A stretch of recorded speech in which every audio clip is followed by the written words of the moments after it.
고린도전서 10장 24절입니다. 앞에 화면을 보시면서 우리 다 같이 한 목소리로 함께 읽도록 합니다. 함께 읽습니다. 누구든지 자기의 유익을 묻지 말고 남의 유익을 구하라. 32절, 33절 두 절을 또 같이 한번 읽도록 합니다. 유대인에게나 헬라인에게나 하나님의 교회나 거치는 자가 되지 말고 나와 같이 모든 일에 모든 사람을 기쁘게 하여 나의 유익을 묻지 아니하고 많은 사람의 유익을 구하여 저희로 구원을 얻게 하라.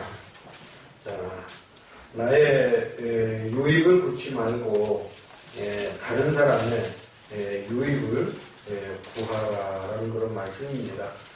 이것을 그냥 한마디로 줄이면은 손해보고 살아라라는 그런 말씀이기도 합니다. 정말로 여러분들이 예수를 믿음으로 말미암아 손해를 보라는 의미에서 말씀을 드리는 것이 아니라 여러분들에게 가장 큰 유익을 주시기 위한 하나님의 방법입니다. 성경에 보면은 내가 나를 위해서 하는 모든 일들은 누구를 통해서 되느냐고 하면은 남에게 행한 그대로 내게 온다라고 하는 겁니다. 내가 남에게 덕을 베풀면 그 덕이 내게로 돌아오는 것이고 내가 남에게 해를 끼치면 그 해가 나에게 돌아오는 것이고 남에게 유익을 끼치면 그 유익이 누구에게로 돌아와요? 누구에게로 돌아갑니까? 그 사람에게로 가는 겁니까? 결국은 내게로 돌아오는 거예요. 그래서 내가 다른 사람의 유익을 위해서 살아가는 것은 나로 하여금 손해보면서 살으라고 하는 것이 아니라 다른 사람을 유익하게 한 것 그 이상으로 내게 유익이 오기 때문에 하나님께서 우리들로 하여금 자기 자신의 유익을 위해서 살지 말고 다른 사람의 유익을 위해서 살으라라는 그런 말씀입니다. 하나님의 말씀은 항상 우리들에게 축복하시고 또 우리를 풍성하게 하시고 우리로 하여금 기쁘고 윤택한 그런 삶을 살게 하시는 것이 하나님의 은총이에요.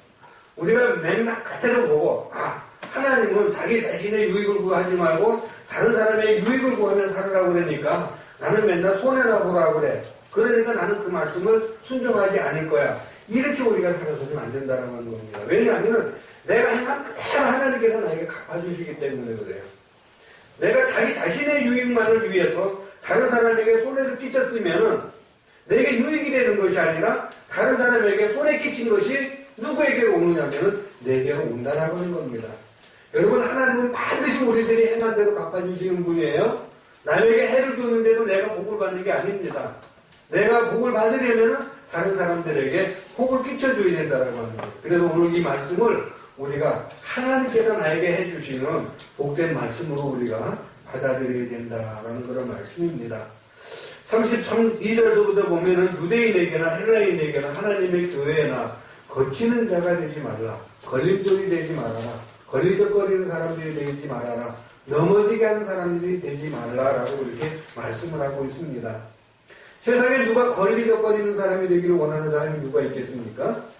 누가 내가 거침돌이 되기를 원하는 사람이 있겠어요? 차라리 나를 딛고 튀김돌이 되기를 원하지 거침돌이 되기를 원하는 사람들은 아무도 없을 겁니다. 만약에 그런 마음을 가지고 있다고 하면 그 사람은 어떤 사람? 악한 사람. 악한 사람은 내가 걸림돌이 돼야지. 저 사람 내한테 걸려서 넘어지게 만들어야지. 그렇게 마음을 품고 살아가는 사람은 정말로 악한 사람입니다. 그러나 모든 사람들이 그런 마음을 품지 아니하고 나 스스로 나는 걸림돌이 되기를 원한다라는 그런 말씀입니다.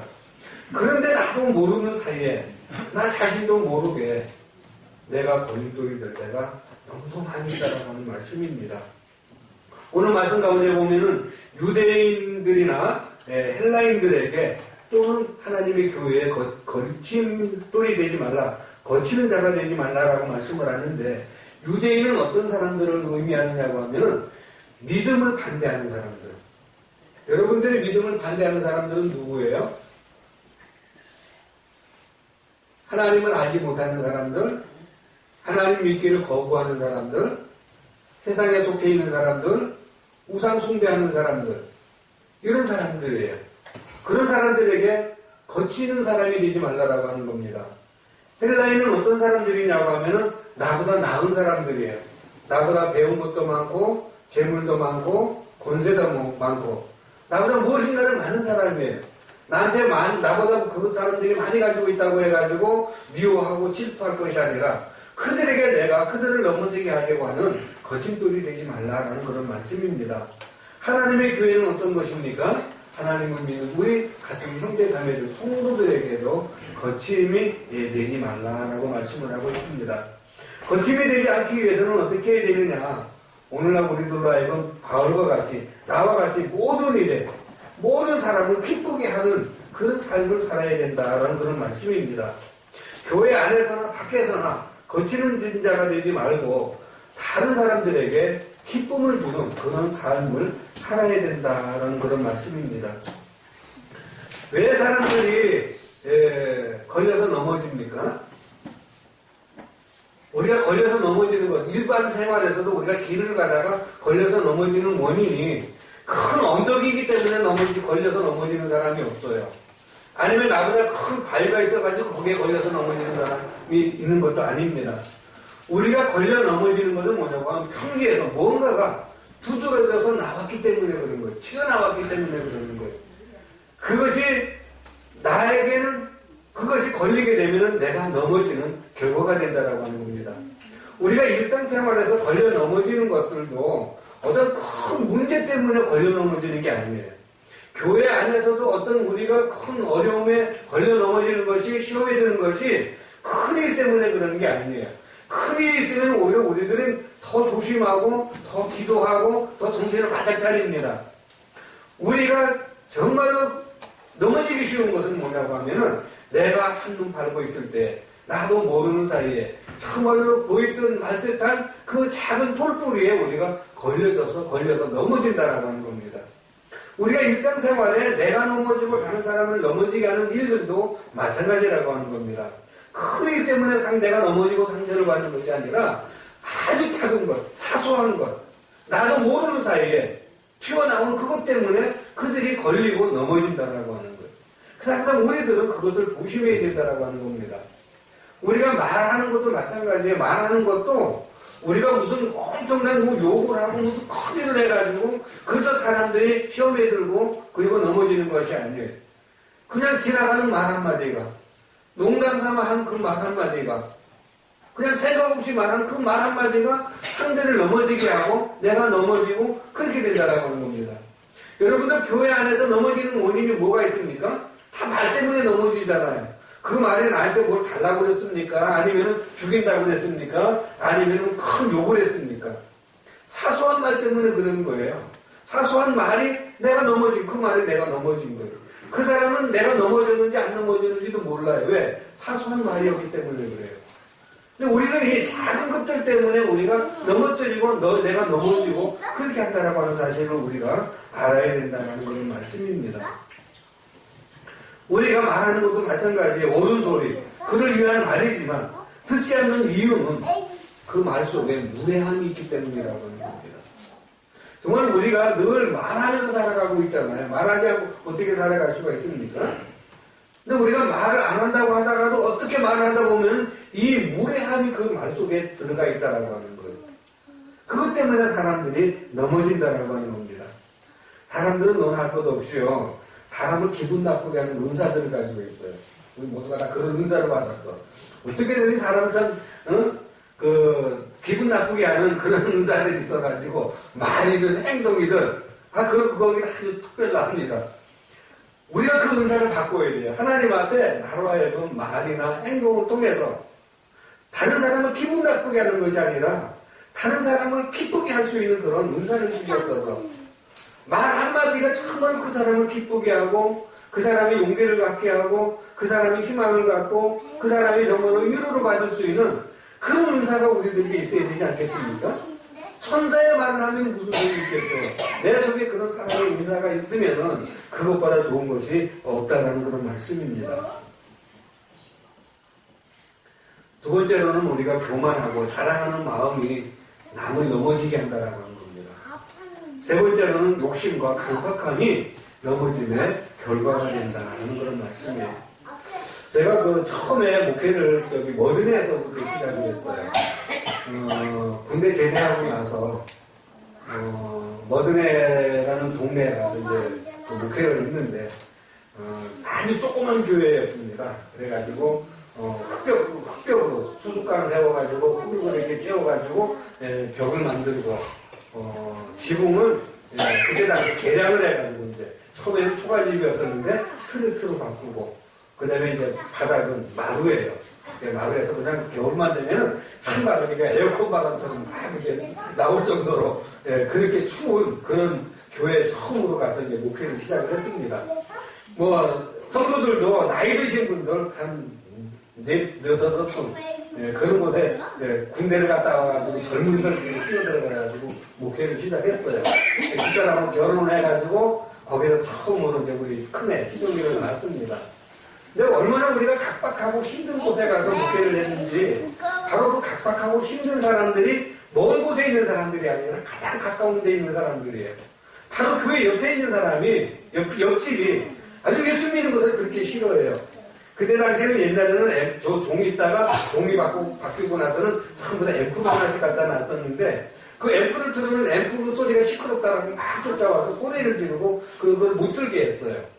그뿐만 아니라 그냥 그 예배당을 오려면 그 집 마당을 지나가 와야 되는데 그 예배당 그 앞을 지나오지 못하도록 애들이 지나가고 어른들이 가지 못하도록 말뚝을 박아가지고 막 새끼줄을 쳐놓고 그리고 우리 희동이를 낳았는데 그때 당시에는 뭐 이렇게 일회용 기저귀가 있는 것이 아니라 매일같이 그냥 그 광목으로 만든 기저귀를 갖다가 빨아가지고 널어놓고 그래야 되는데 이 할머니가 우리가 빨래를 갖다 넣으면요 그 옛날에 집을 갖다 떼고 그랬지 않습니까? 그 재를 가져와가지고 거기에 이렇게 날리세요. 그러면 그 시커먼 재가 전부 다 그 기저귀 빨래에 전부 다 앉아버려요. 그렇게 괘씸하고 있어요. 그래가지고 뭐 애들 오는 거 시끄럽다고 그러고 예배 시간에 그거 손자 시켜가지고 창문 열고 돌 던지게 하고 하여튼 이 세상에서 못된 짓은 못된 짓이라고 못된 짓은 다 그렇게 했었어요. 얼마나 힘들었는지 몰라요. 정말 내가 여기에서 내가 져야 되는가 포기해야 되는가 정말 도망가고 싶은 그런 생각들도 여러 번 갖고 참 힘들어하는 그 가운데 정말로 내가 원하지 않았던 그런 일들이 일어나는 거예요. 그 사람들이 그렇게 악하게 하면 악하게 할수록 그 사람들이 더 잘 되고 그러는 것이 아니라 그 사람들이 점점 더 힘들어지는 거예요.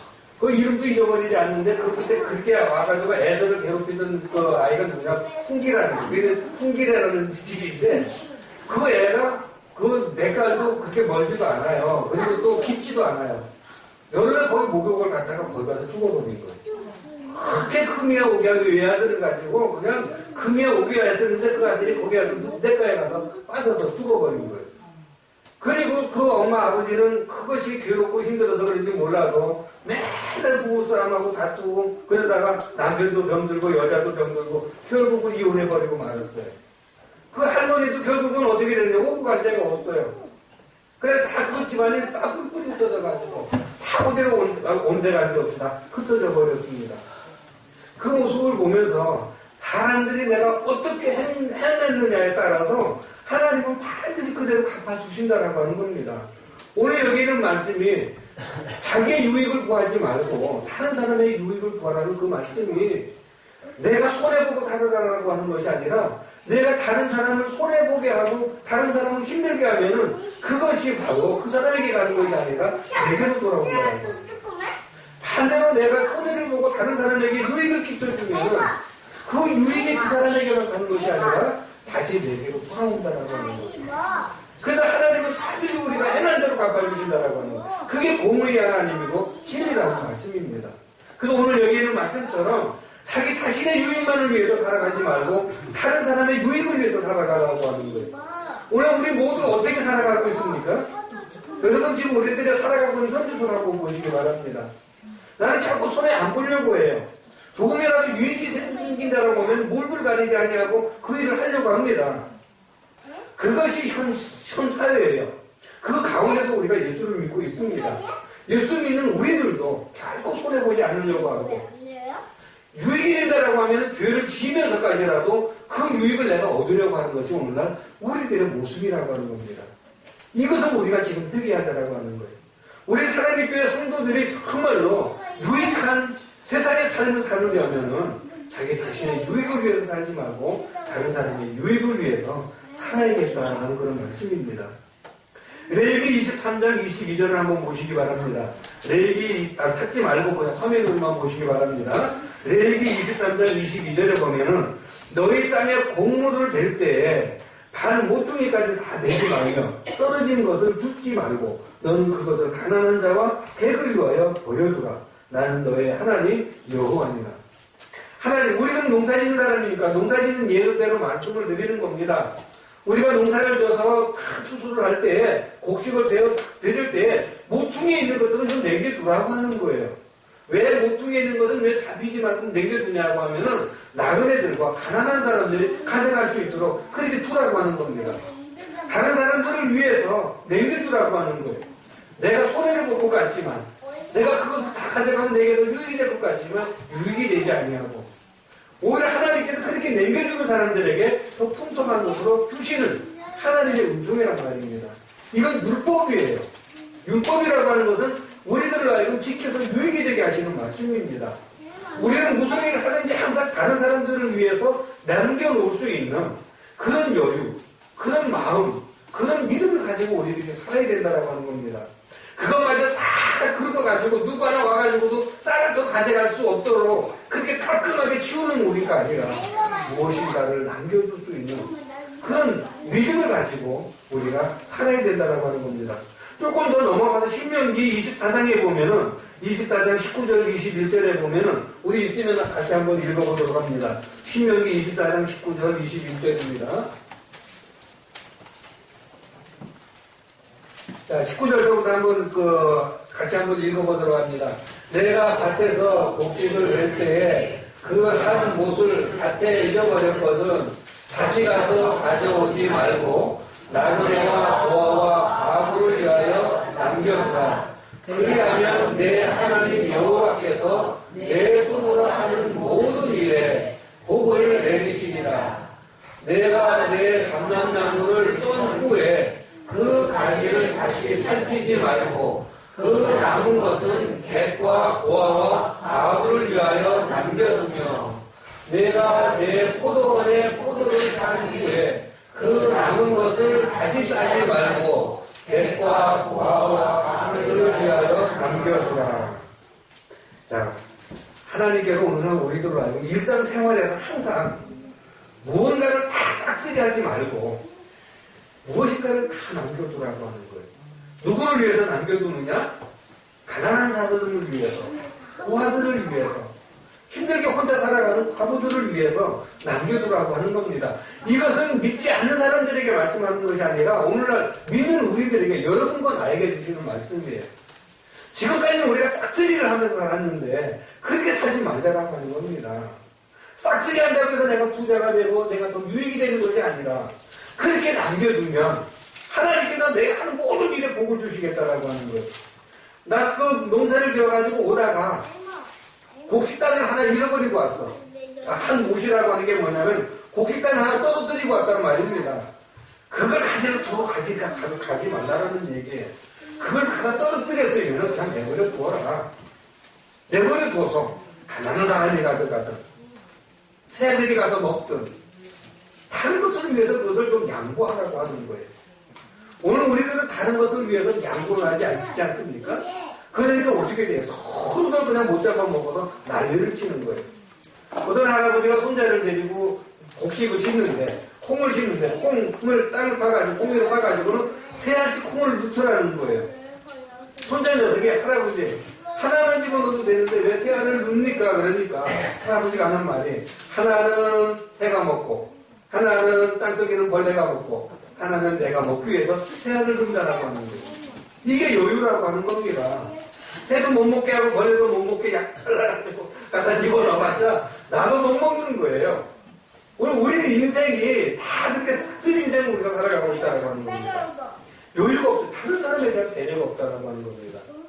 오늘 우리들이 율법이라고 해서 무조건 갖다가 소외시킬 것이 아니라 정말 우리가 이 말씀대로 순종하며 살더라도 하나님께서 반드시 내가 하는 모든 일에 복을 내려주신다는 하는 겁니다. 여러분들이 그 복을 누리며 살자라고 하는 거예요. 내가 내 복을 내가 만들어가는 것이 아니라 하나님께서 내게 내려주시는 그 은총과 축복을 받으며 살아갈 수 있는 우리들의 믿음이 되어야 된다는 그런 말씀입니다. 나의 유익을 다 챙기려는 생각을 가지면 희생할 수 없습니다. 나의 자존심을 다 세우고는 섬길 수 없습니다. 이렇게 나의 이익 다 챙기고 자존심 내세우고 손해보지 않으려는 마음과 행실로 다른 사람을 살리기는커녕 다른 사람이 살려고 하는 그 길을 내가 막는 그런 삶을 살아갈 수밖에 없다라고 하는 겁니다.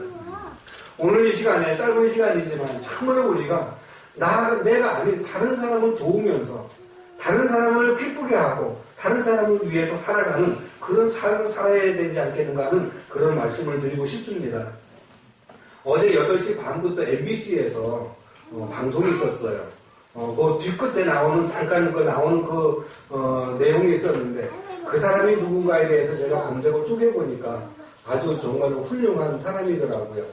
가수 동우라고 하는 사람인데 그 사람에 대한 이야기를 잠깐 이 시간 드리고 싶습니다. 잠깐 우리 영상을 좀 보고 우리 한번 거기에 대한 말씀을 좀 드릴까 합니다.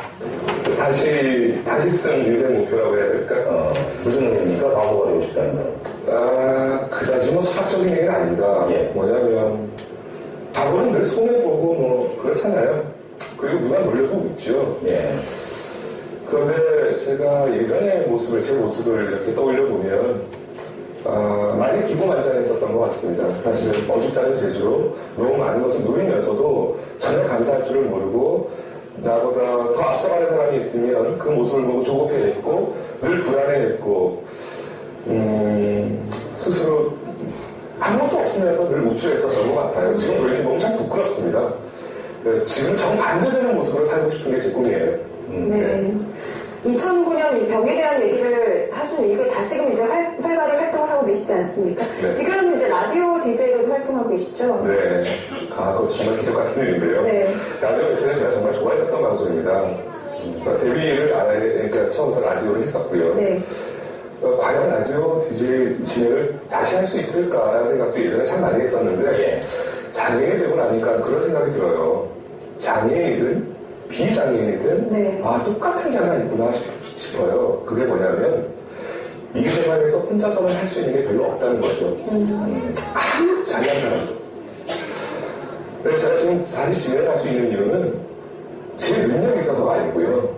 남아있는 제 능력이 있어서가 아니라 저를 돕는 이들이 너무 많습니다. 네. 그분들과 함께 하니까 불안하지 않아요. 오히려 예전보다 더 행복하게 하고 있습니다. 그냥 바보가 되고 싶어요.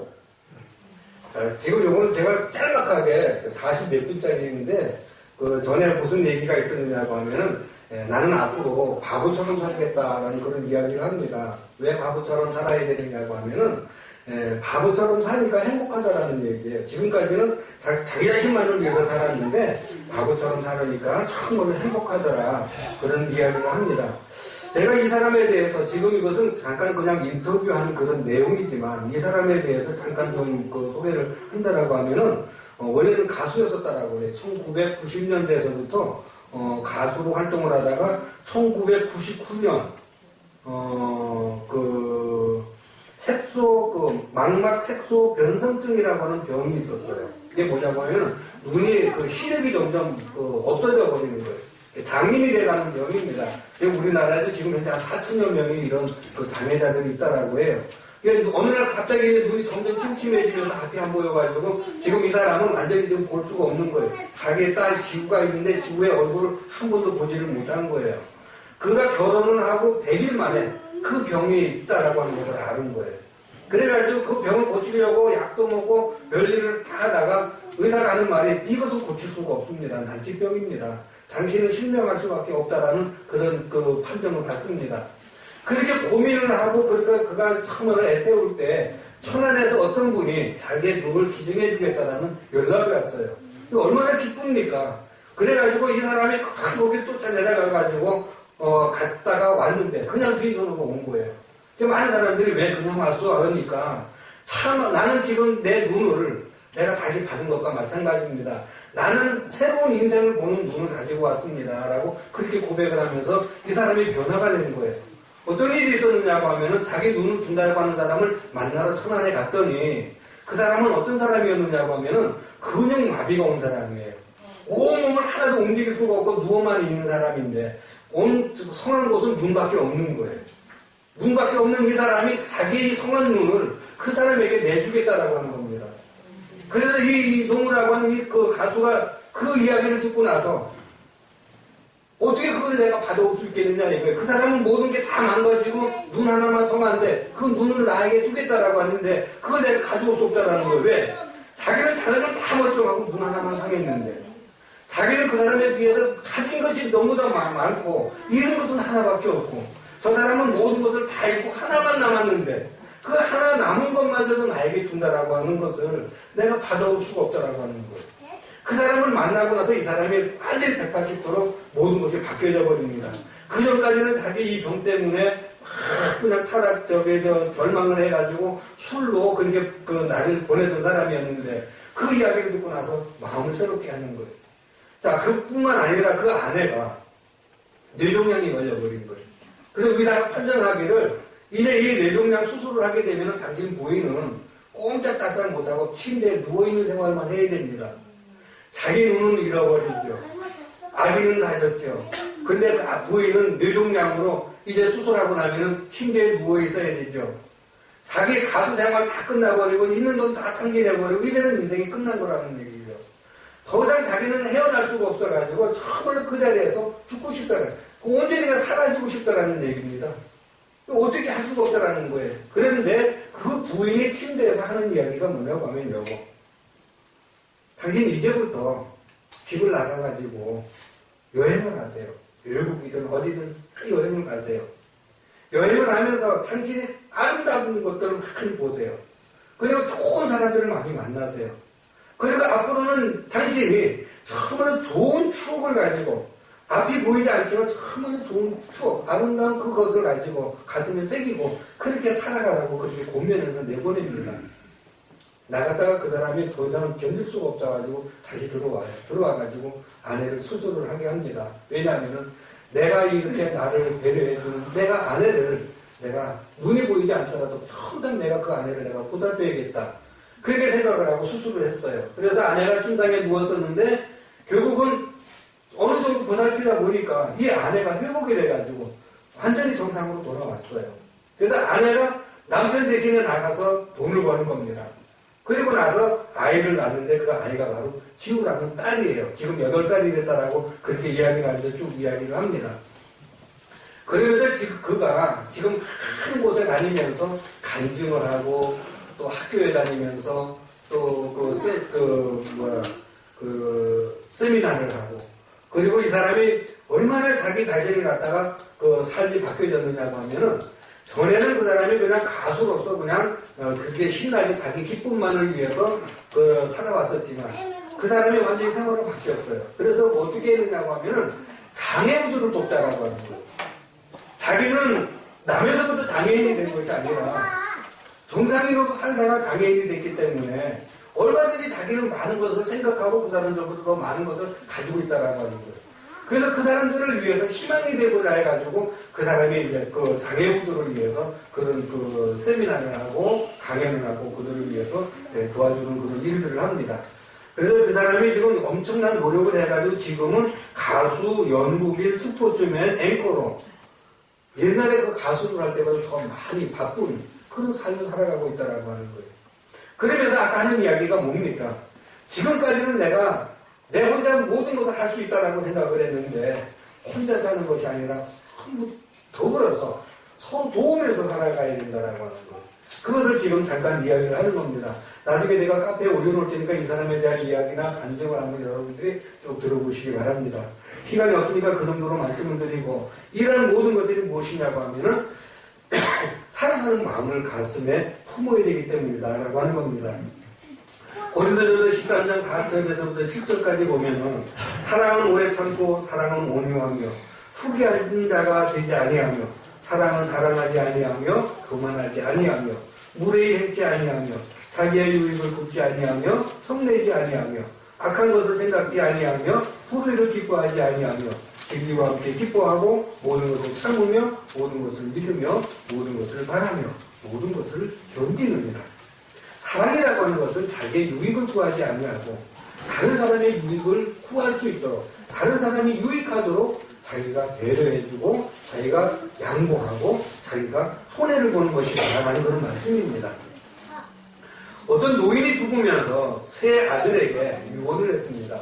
어떤 유언이냐고 하면 야 내가 죽거든 내가 가진 재산이라는 것은 말밖에 없다. 아마 말 키우는 사람이었나 봐요. 근데 말이 17마리라는 얘기입니다. 말 17마리가 있는데 그 사명자가 이것을 가지고 나누어라. 큰아들은 2분의 1을 가져가라. 그리고 둘째는 3분의 1을 가져가고 셋째는 9분의 1을 가져가라 라고 그렇게 유언을 했습니다. 그리고 나서 아버지가 돌아가셨어요. 자, 자녀들이 슬픔으로 장례식을 치르고 난 다음에 아버지의 유언대로 재산을 지금 나누려고 합니다. 자, 17마리의 말을 가지고 나누려고 하는데 형이 가만히 생각하면 2분의 1을 가지고 나누려면은 17마리의 2분의 1이면 어떻게 됩니까? 네? 7마리 반이에요. 그렇죠? 그래 이게 짐승이니까 내가 반을 어떻게 그릴 수가 있냐? 그러니까 나는 8마리를 갖겠다라고 이야기를 하는 겁니다. 그랬더니 그 동생이 하는 얘기가 나는 3분의 1이라고 그랬으니까 17마리에 3분의 1이면 몇 마리예요? 네? 5마리예요. 5마리 반이에요. 그러니까 나는 5마리 반을 또 쪼갤 수가 없으니까 나는 6마리를 갖겠어. 막내가 한다는 얘기가 맨 나중에 9분의 1로 하라고 그러니까 뭐가 되냐면 1마리 반이 되는 거예요. 내가 어떻게 1마리 반을 가져갈 수 있습니까? 2마리 가져가겠습니다. 한 사람도 양보를 하지 않고 그 반마리를 내가 더 얹어서 내가 온 그것을 가져가겠다라고 하는 거예요. 성인이 그것을 보고 지나가다가 그 사람들을, 그 형제들을 만나서 그렇게 같은 사람을 만나서 하는 이야기가 가만히 들어보더니 그러면은 내가 지금 당신들을 향해서 오던 내가 타고 온 말이 있으니까 이 말 한 마리를 당신들에게 주겠소. 그러면 당신들이 그 말을 포함해서 한번 나누어 보시오. 그래서 나눠봤어요. 17마리가 18마리가 됐습니다. 18마리를 갖다가 반으로 쭉 나누면 몇 마리가 되죠? 네? 그러면 8마리 반에서 9마리 됐으니까 형이 말한 대로 9마리 가져가는 거예요. 9마리 가져가고 동생이 그 둘째 아들이 또 3분의 1을 하니까 몇 마리가 됐어요? 5마리 반이었었는데 6마리가 되잖아요. 그렇죠? 3, 6, 18. 6마리를 가져가는 거예요. 그 다음에 막내는 9분의 1, 1마리 반이었었는데 9분의 1로 나누니까 2마리를 가져갈 수가 있는 거예요. 자, 자기가 타고 온 말 1마리를 줬는데 그들이 서로 양보를 하지 않았음에도 불구하고 큰아들은 8마리, 그 다음에는 6마리, 2마리를 다 가져간 거예요. 자, 그러면은 전부 다 몇 마리 가져간 겁니까? 네? 16마리예요? 9마리, 6마리, 8마리. 네. 17마리잖아요. 아버지가 17마리 주고 그대로 다 가져간 거예요. 그러면 몇 마리가 남았습니까? 도로 1마리가 남은 거예요. 그래가지고 그 1마리 남은 거를 이 전도자가 다시 타고 왔다는 얘기입니다. 여러분, 우리가 양보하지 않으면 참으로 손해볼 것 같아요. 참으로 안 되는 것 같아요. 근데 그 사람이 내가 1마리 줄게. 1마리 주고 나니까 자기가 가져갈 거 다 가져갔는데도 불구하고 1마리가 도로 남는 거예요. 이게 뭐냐고 하면 양보한다고 해서 없어지는 것이 아니라 손해보는 것이 아니라 오히려 나에게 큰 유익이 온다라고 하는 것을 우리가 말씀을 통해서 배우게 된다는 말씀입니다. 지난 수요일날 우리가 창세기 13장 1절에서부터 13절에 있는 말씀 롯과 아브람의 그 헤어짐에 대해서 우리가 말씀을 나누었어요. 조카 롯을 데리고 와가지고 그 롯에게 말합니다. 우리의 재산이 너무나도 많아져가지고 너희들 종이 먹는 풀 때문에 물 때문에 자꾸 다투니까 우리가 집안에서 이게 다투면 다투어서 되지 않으니까 우리 헤어지자. 그러니까 내가 먼저 이 넓은 틀에서 네가 먼저 좋은 곳을 선택해라. 내가 오른쪽 하면 나는 왼쪽 가고 네가 왼쪽 하면 나는 오른쪽으로 가겠다라고 해가지고 그 롯과 아브라함이 서로 나누게 되는 겁니다. 자, 이 아브라함의 좋은 점이 뭐냐고 하면은 먼저 그에게 양보를 해주는 거예요. 양보를 해줬어요. 너 먼저 좋은 곳으로 가져가. 네가 원하는 대로 가져가. 그러면 나는 양보를 하고 반대쪽으로 가겠다라고 하는 겁니다. 근데 결론적으로 말씀을 드렸지만 정말 좋은 곳을 찾아가고 많은 것을 더 얻으려고 했던 롯은 나중에 나올 때 빈털터리로 나온 거예요. 왜? 소돔과 고모로성이 다 유황불로 탈 때 아무것도 가져 나오지 못했잖아요. 그런데 아브라함은 손해를 봤지만 자기는 정말 롯에 비해서는 엄청난 손해를 본 것 같지만 그는 자기 눈에 보이는 모든 땅들을 다 하나님께서 주시는 약속을 받았단 말입니다. 자기뿐만 아니라 자기 사손들에게까지 약속을 주셨어요. 아브라함의 아들 이삭도 아버지를 닮아가지고 그가 장성해서 그가 하는 일이 무엇이었냐면 우물 파는 일이었어요. 이삭은 평생에 우물을 몇 개를 파느냐면 7개를 팠답니다. 여러분 우리가 여기서 우물 파는 거 이런 것처럼 거기에서 우물 파는 게 쉬운 게 아니라 정말은 우물을 파려면 엄청난 재산을 갖다가 쏟아부어야 돼요. 사람들이 지금처럼 기계가 있는 것도 아니고 사람들이 파는 겁니다. 뭐 1m, 2m 파가지고 물이 나오는 것이 아니라 저기 이스라엘 땅 같은 데는 사막이에요.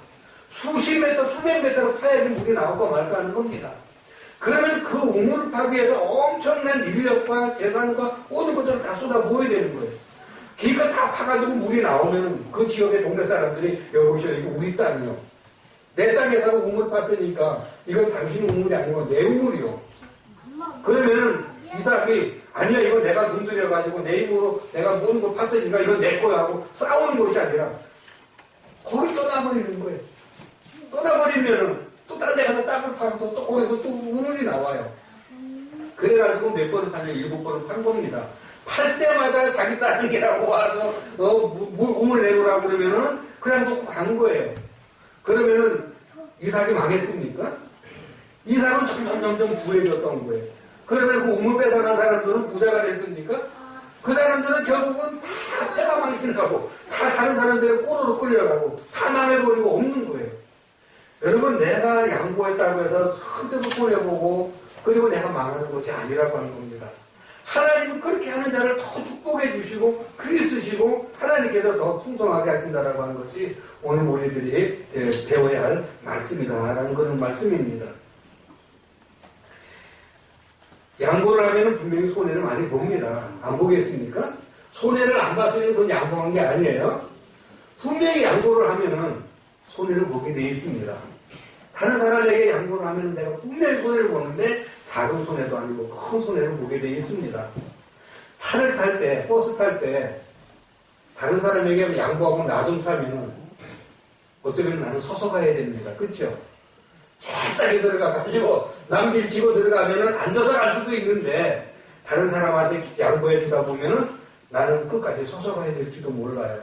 그게 바로 양보하는 사람에게 오는 손해라고 볼 수가 있다라고 하는 겁니다.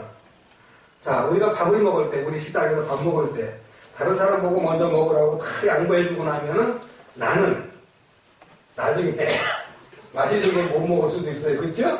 앞에 있는 사람들이 다 먹었으니까 나는 맛있는 걸 못 먹을 수도 있어. 어쩌면 모자라서 못 먹을 수도 있어요. 이게 양보하는 사람의 손해예요.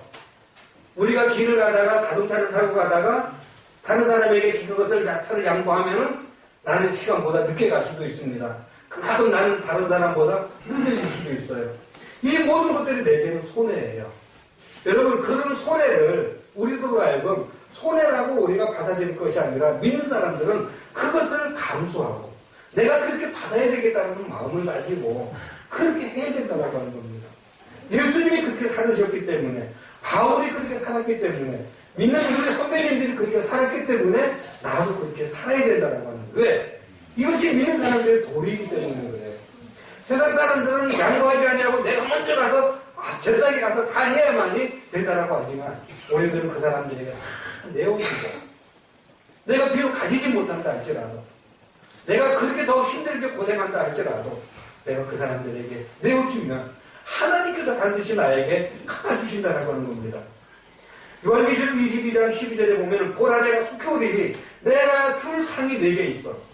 여러분들이 그렇게 한 것에 대해서 하나님이 여러분들에게 상을 주시겠다는 말입니다. 여러분들이 한 대로 상을 주겠다라고 하는 거예요. 조금 했으면 조금 주지만 많이 했으면 많이 준다라고 하는 겁니다. 뭐라고 말씀을 하시냐면 내가 줄 상이 4개 있어. 각 사람에게 그의 행한 대로 내가 갚아주리라. 나는 손해를 봤는데 손해본 것으로 끝나는 것이 아니라 그 모든 손해본 것들을 예수님이 속히 갚아주시겠다는 하는 겁니다.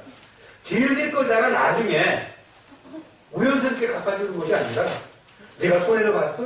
내가 즉시 갚아주마. 내가 즉시 그것을 회복시켜주고 내가 한 것보다 더 큰 것으로 더 좋은 것으로 채워주겠다라고 하는 것이 하나님의 은총이다라는 그런 말씀입니다. 오늘 왜 우리들이 그런 일을 해야 되느냐고 하면은 오늘 여기 말씀과 같이 모든 일에 모든 사람을 기쁘게 하여 나의 유익을 구치 아니하고 많은 사람의 유익을 구하여 무엇을 하라고 하면 저희로 후원을 얻게 하라고 하는 겁니다. 여러분 내가 양보하고 내가 손해보고 다른 사람의 유익을 준 것이 그 사람을 무조건 좋게 하기 위해서 그러는 것이 아니라 그 사람의 영혼을 구하기 위해서 그 사람의 생명을 구하기 위해서 내가 해야 할 일이라고 하는 겁니다. 여러분들이 손해보라고 하는 것은 여러분들에게 양보하라고 하는 것은 여러분들을 힘들게 하라고 하는 것이 아니라 다른 사람을 구원하기 위한 다른 사람에게 구원을 주기 위한 그 투자를 내가 해야 된다고 하는 거예요. 여러분 다른 사람을 구원하기 위해서 그냥 저절로 그 사람이 구원되는 게 아니라고 하는 겁니다. 그 사람을 구원하기 위해서는 내가 엄청난 투자를 해야 되는 거예요. 여러분 투자하지 아니하고 거둬들이려고 하는 사람은 어떤 사람이에요? 사기꾼들은요 투자를 안 하고 거둬들이는 거예요. 여러분들처럼 열심히 농사져가지고 열심히 가축 키워가지고 열심히 직장생활해가지고 그렇게 얻는 것이 정당한 겁니다. 내가 투자하지도 아니하고 남이 벌어놓은 것 한 번에 그냥 가져오려고 하는 사람이 뭐냐면 사기꾼들이 하는 일들이에요. 한 사람의 영혼을 구하는 것이 한 사람의 생명을 건지는 것이 저절로 구원을 얻는 게 아니라고 하는 겁니다. 내가 그 생명을 얻기 위해서 내가 그 사람을 구원시키기 위해서 나는 엄청난 노력과 투자를 해야 된다고 하는 거예요. 우리 그것을 하기 위해서 어떻게 해야 되냐면은 우리가 양보하고 그 사람의 유익을 위해서 내가 한 발자국 물러서고 그 사람을 위해서 모든 것을 내가 배려해 줘야 된다고 하는 겁니다. 하나님이 이것을 아시고 우리들에게 그냥 주시겠느냐 이거예요. 하나님께서 반드시 채워주신다라는 그런 말씀입니다. 사도행전 16장 16절에서부터 쭉 보면은 바울이 빌립보에 가서 복음을 전할 때 귀신 들린 여자 소녀가 하나 있었습니다. 근데 이게 어떤 귀신이 들렸느냐면은 점추는 귀신이 들렸어. 그래가지고 이 아이가 귀신이 들렸는데 귀신이 속에서 점을 쳐주니까 이 아이를 데리고 다니는 사람이 돈을 버는 거예요. 귀신 들린 사람을 데리고 다니면서 점을 봐주니까 아 귀신같이 마시고 왜냐하면 그 속에 귀신이 들어가 있으니까 귀신같이 마신단 말이에요. 그러니까 이 사람이 돈을 많이 버는 거예요. 근데 바울이 와가지고 그 여자를 갖다 꽂혀줬어. 불쌍하니까 그 소녀에게 귀신이 나가게 해버린 거예요. 그러니 그 소녀는 온전한 사람이 됐지만 누가 손해를 봤어요? 그 사람을 데리고 다니는 장사는 여자가 사람이 손해를 본 거예요. 그래서 어떻게 됐냐면 고발을 해버린 거예요.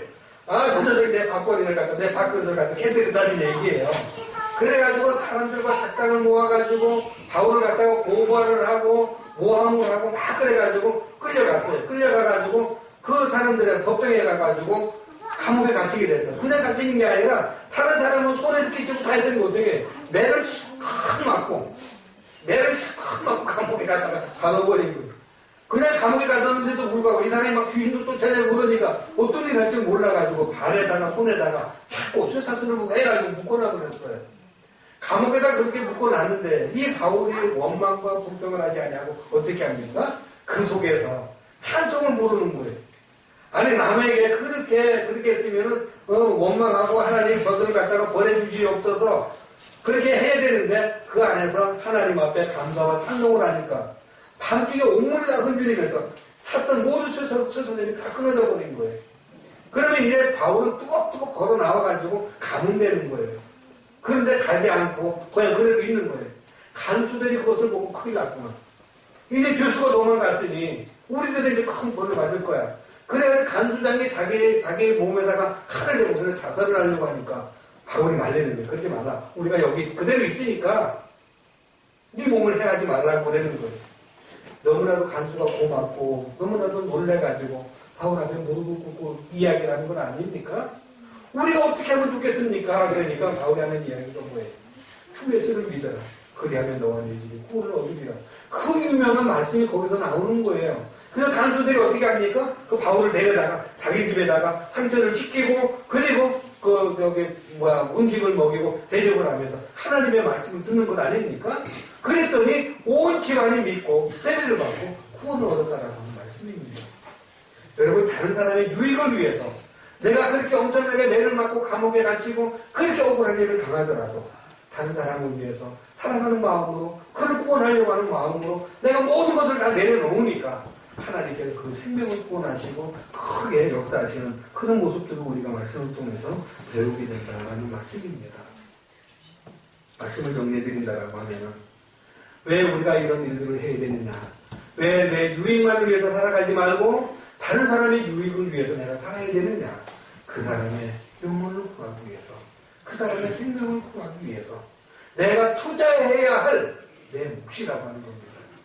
여러분, 그런 것을 위해서 투자하는 우리 사랑교회 모든 성도님들이 되시기를 예수님의 이름으로 축원합니다. 다 같이